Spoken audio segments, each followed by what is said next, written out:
కడుపు నిండిపోయిన ఫీలింగ్ ఉంటుంది. Lean protein. ఇక ప్రోటీన్ అనేది ఎన్ని రకాలుగా ఉపయోగపడుతుందో మీకు తెలుసు. కండరాల రిపేర్ దగ్గర నుంచి అన్నిటికీ ఉపయోగపడుతుంది కదా మంచి ప్రోటీన్.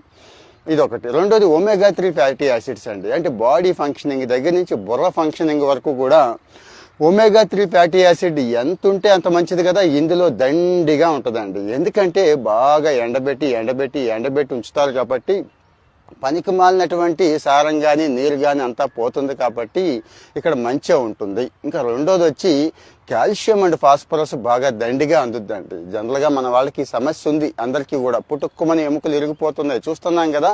అసలు ఏం శక్తే లేదు మనుషుల్లో. సో ఎండి చేపలో మీకు తెలుసు కదా, ముళ్ళు, చిన్న ముళ్ళు ఉంటుంది కదా, దాని ఎముకలు అంటాం. ఎండిపోయి ఉంటాయి కదండి, దాంతో కలిపి నవిలేసే అవకాశాలు అది చిన్న చేపలో ఉంటాయి కాబట్టి కాల్షియం సమృద్ధిగా అందుద్ది.